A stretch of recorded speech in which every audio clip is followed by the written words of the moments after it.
Қайырлы күн. Мен бүгін ағылшын тілді мемлекеттерде трендке айналған, яғни мұғалімдердің арасында сұранысқа ие құрал туралы айтамын. Ол Edpuzzle. Бұл құралдың басты мақсаты оқушыға белгілі бір видеороликті жіберіп, сол видеороликтің мазмұны бойынша аудио не жазбаша тапсырмалар беру. Енді Edpuzzle туралы нақтырақ айтуға кірісейін.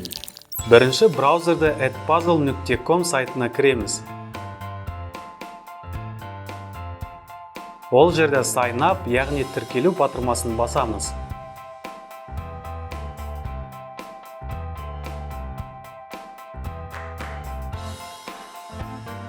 Келесі бетте бізге тіркелудің екі нұсқасы беріледі.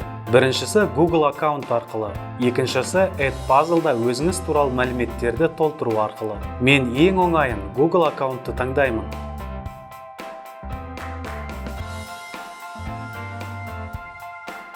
Келесі бетте құпия сөз ойлап тауып тиісті жерге енгіземіз. Келісу белгішесін қойып аккаунт ашу батырмасын басамыз. Енді бізге өз мектебіміздің аты мен пәнімізді көрсетуіміз керек. Ол үшін жоғарғы жолда мектеп атауын тереміз. Егер осыған дейін мектебіңізді біреу көрсетіп тіркелсе, онда мектептің аты шығады. Ал егер бұл сайтты сіз мектебіңізден бірінші болып пайдаланып отырсаңыз, онда мектептің атын EdSchool батырмасын басып енгізу қажет.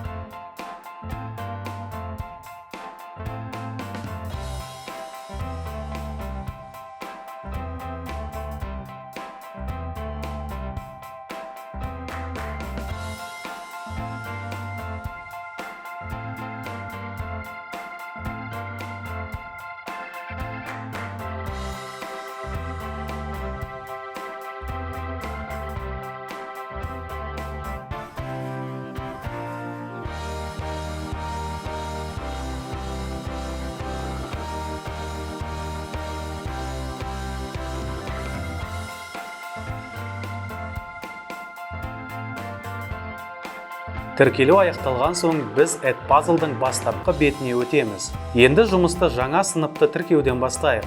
Ол үшін жоғарғы оң жақта орналасқан My Classes, яғни менің сыныптарым батырмасына өтейік. Бұл жерде бізге сыныпты жаңадан жасауға немесе Google Classroom'дағы сыныпты кіріктіруге мүмкіндік беріледі. Менде Google Classroom'да сынып болмағандықтан жоғарғы нұсқасын таңдаймын. Енді жаңа сыныпқа ат қояйық. 10-шы сынып пәні география. Немесе кез келген пәннің атауын қоюға болады. Одан кейін Create Class, сыныпты жасау батырмасына басамыз. Бәрекелді, бізде жаңа сынып пайда болды. Оның атауы сол жақ бағанда көрсетілген. Енді сыныпқа оқушыларды шақырайық. Invite Students батырмасы екі жерде орналасқан. Олардың функциясы бірдей, кез келген басуға болады.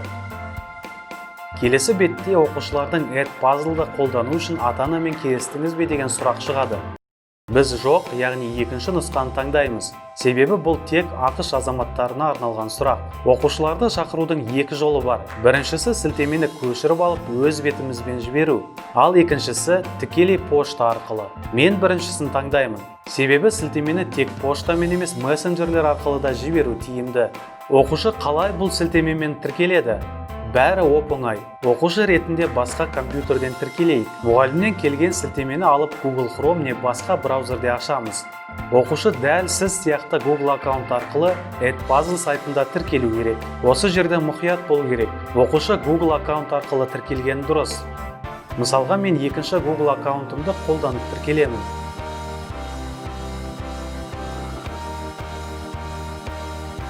Міне, енді 10-шы сынып шықты. Енді Join Class, яғни сыныпқа қосылу батырмасын басамыз. Болды, оқушы тіркелді.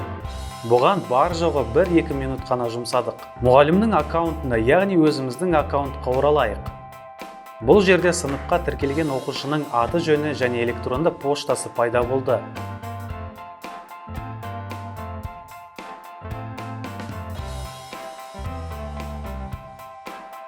Бұл оқушының аты жөнін өзгерте аламыз, сыныпқа кіру құпия сөзін қайта жібере аламыз, және мүлдем сыныптан шығарып жіберуге мүмкіндік бар.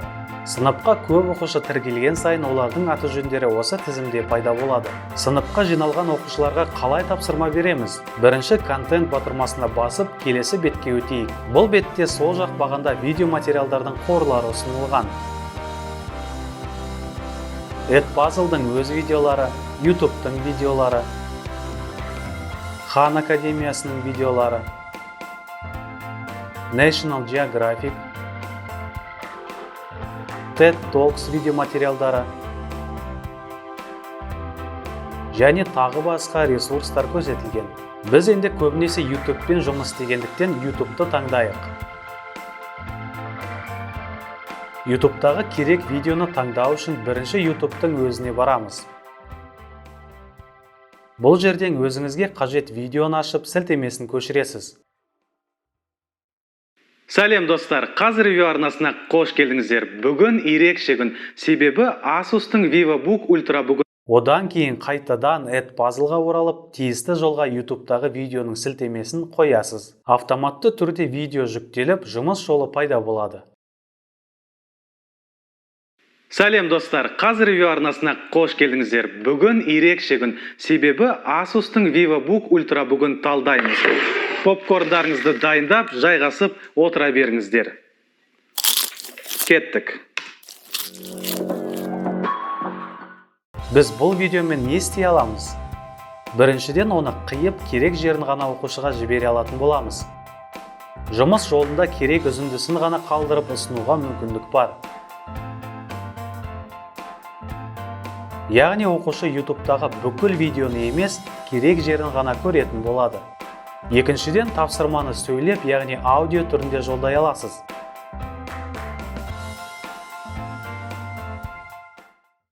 Микрофон саңылауы. Біздің ерекшелігі Nano Edge экранында, яғни жиектер. Қиылған видеоны тексеріп алып, Start Recording, аудио жазу батырмасын басып, тапсырманы өз аузыңызбен айтасыз. Үшіншіден, оқушылар видеоны қараған соң түрлі тест толтырып, жазбаша түрде жауап жазып, немесе аудио хабарлама тыңдайды.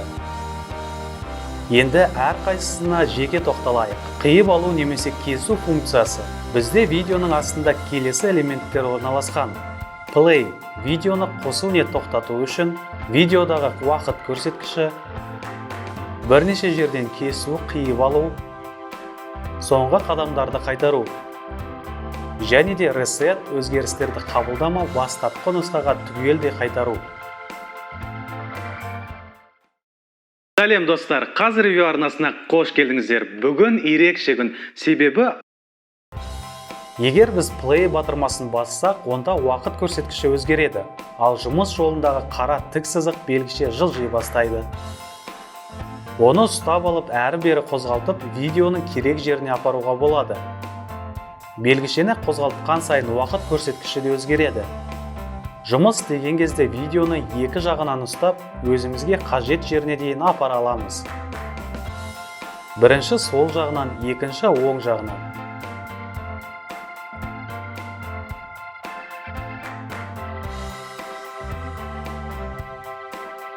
Міне, дәл осы қалған бөлікті оқушыларға жіберуге болады. Енді соңғы жасаған қадамды артқа қайтарайық. Артқа қайтару батырмасын бір рет басайық. Сосын тағы бір рет басайық. Көріп отырғандай видео қалпына келді. Ал енді видеоны екі жағынан кесіп, Reset батырмасын басып көрейік.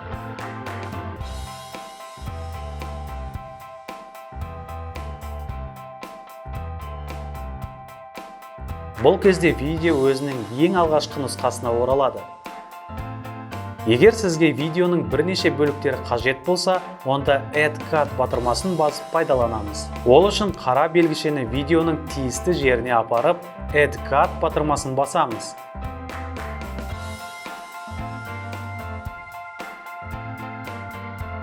Тағы бір бөлікке бөлейік.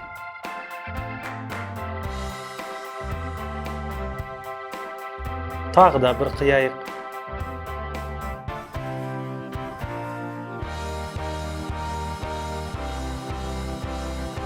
Міне, біздің видео бас аяғы 4 бөлікке бөлінді. Енді бізге қажет емес үзінділерді өшіру керек.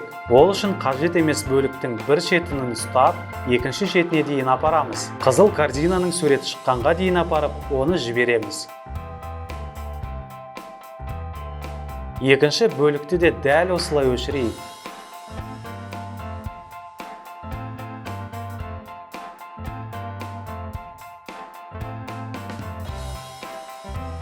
Келесі функция видеоның үстінен даусыңызды жазу. Бірінші уақыт белгішесін видеоның тиісті жеріне қойып, Start Recording, яғни дауысты жазу батырмасын басып, ноутбуктың микрофонына сөйлейсіз.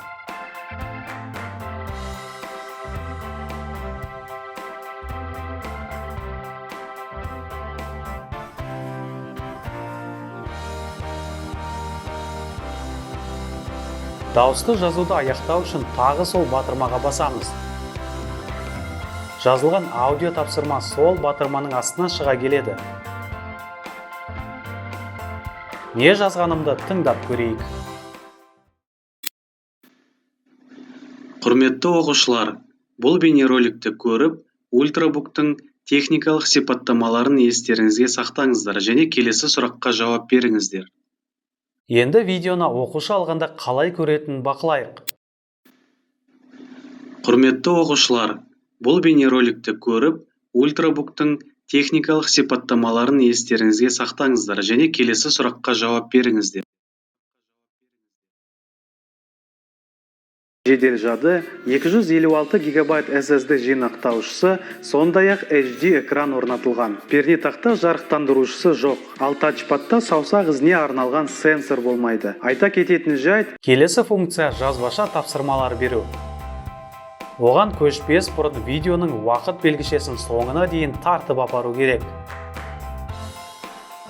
Сұрақтардың бірінші түрі бір немесе бірнеше дұрыс жауаптары бар сұрақ қою. Үстінен бассақ сұрақ пен жауаптарға арналған жолдар шығады. Соларды толтырып көрейік.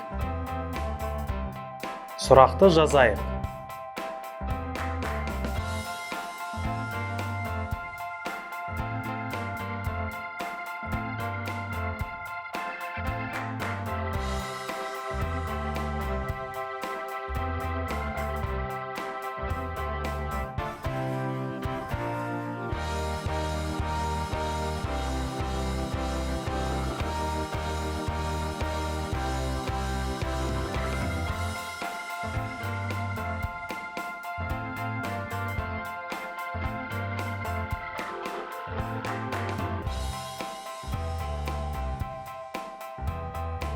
Бірінші жауап.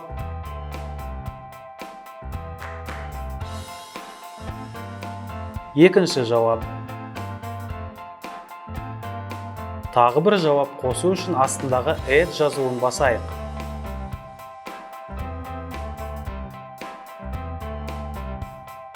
Енді жауаптардың қайсысы дұрыс екенін жасыл белгішемен белгілейік, ал дұрыс емес жауаптарды қызыл белгішемен белгілейік. Әрі қарай сақтайық. Осымен бірінші сұрағымыз дайын болды. Тағы бір тура осындай сұрақ қою үшін оң жақ төменде орналасқан сұрақтың белгішесіне барамыз. Соның біріншісін таңдаймыз. Пайда болған жолдарға екінші сұрақ пен жауаптарын енгіземіз.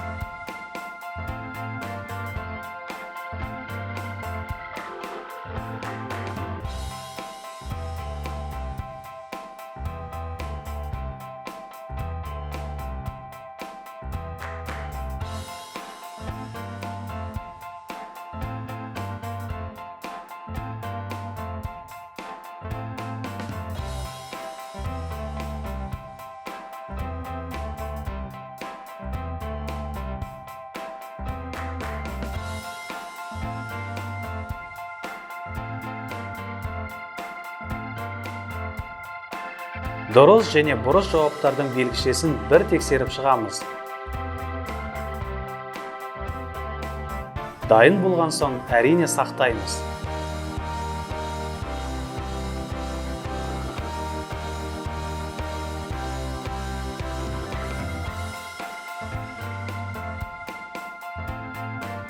Енді сұрақтың екінші түрі ашық сұрақты қолданып көрейік. Ол екінші белгіше. Соны басып пайда болған жолға сұрағымызды жазамыз.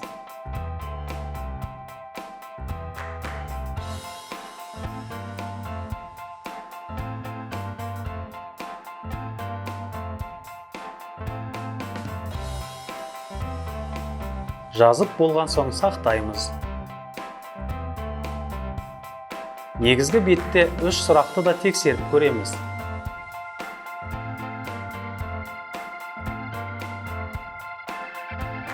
Енді сұрақтың соңғы түрін қарастырайық. Ол аудио не жазбаша хабарлама, не тапсырма беру. Бірінші жазбаша хабарлама жазып көрейік.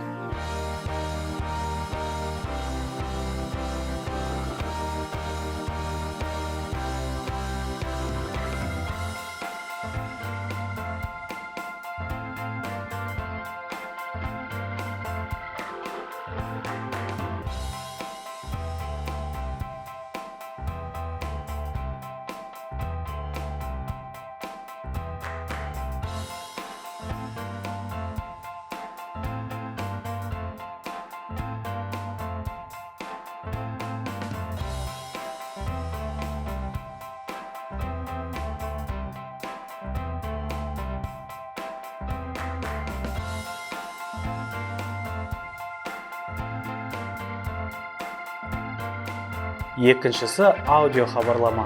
Оны қалдыру үшін микрофонның белгісіне басып, компьютердің микрофонына сөйлеп, даусыңызды жазасыз.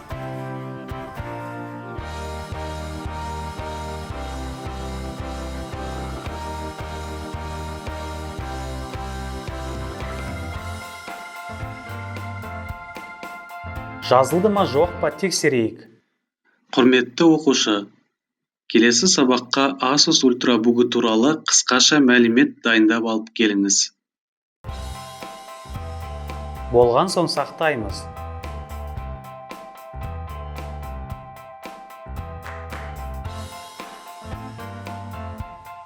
Біз барлық сұрақтардың түрін қамтыдық. Тесттің атын өзгертіп көрейік. Ол үшін жоғарғы жақтағы атауына басып, қалаған атауды қоямыз. Сосын сақтаймыз. Тест жасауды аяқтау үшін финиш батырмасына басамыз. Біз жаңа беттеміз. Бұл жерде біз дайындаған видео мен тапсырмаларды оқушыларға жіберуіміз қажет. Ол үшін assign, яғни жөнелту, бекіту батырмасын басамыз. Келесі бетте өзіміздің 10-шы сыныбымызды таңдаймыз.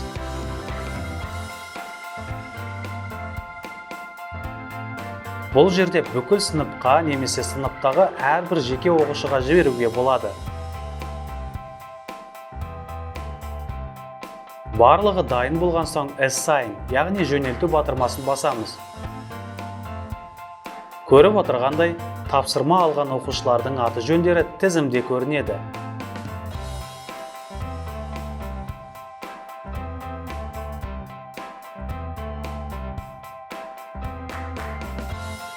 Енді оқушының көзімен видео тапсырманы алып, орындап көрейік. Бірінші Edpuzzle сайтына кіреміз. Жоғарыда кіру батырмасына басамыз. Шыққан бетте оқушы ретінде Google аккаунтпен кіреміз.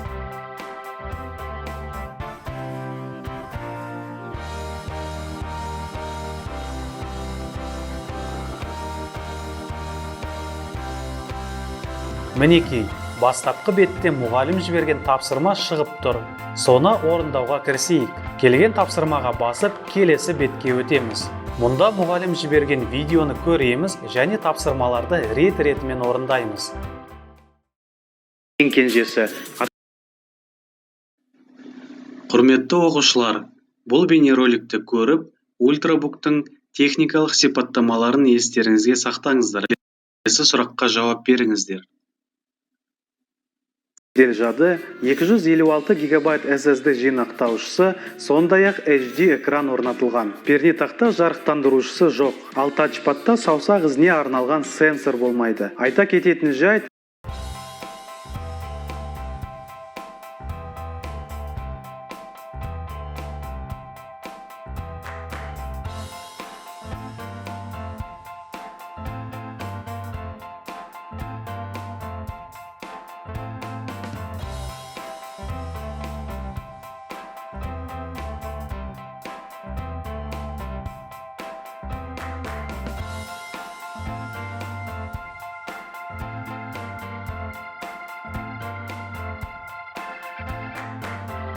Бақылаңыз.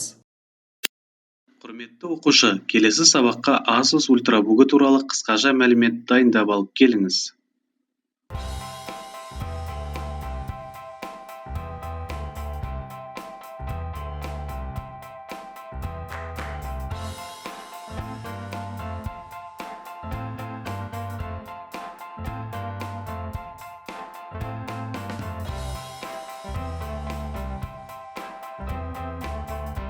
Ең соңында Show Results, яғни нәтижелерді көрсету батырмасына басамыз. Осымен тест аяқталды. Мұғалім тест нәтижесін қалай көреді? Ол үшін жоғары жақта орналасқан My Classes, менің сыныбым батырмасына өтеді. Сол бетте соңғы толтырған тест шығады. Әрі қарай басып кірсе, қай оқушы толтырды және әр қайсысының нәтижелері толық көрініп тұрады.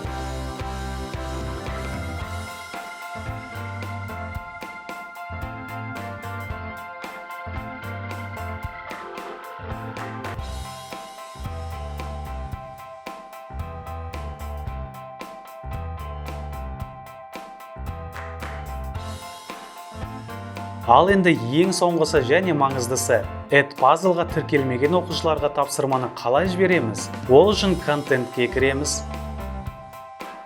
Сол жерден соңғы жасаған видео тапсырманы таңдаймыз. Әрі қарай тура бағанағыдай Assign батырмасын басамыз. Енді біз сынып емес, сілтемесін, яғни Public Links-ті таңдаймыз. Links ол сілтеме деп аударылады. Сол жерден сілтемесін көшіріп алып, WhatsApp не басқа жолмен оқушыларға таратамыз. Құрметті әріптес, сіз бүгін Edpuzzle құралын пайдаланып, видеороликтерге арналған тапсырмаларды жіберуді үйрендіңіз.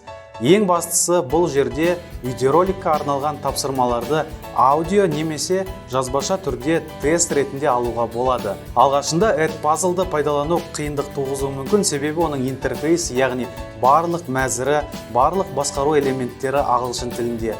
Бірақ бірнеше сабақтан кейін сіз және өзіңіздің оқушыларыңыз оған үйреніп кетеді. Енді алда сіз бұл құралды пайдаланады деген ойдамын. Келесі кездескенше.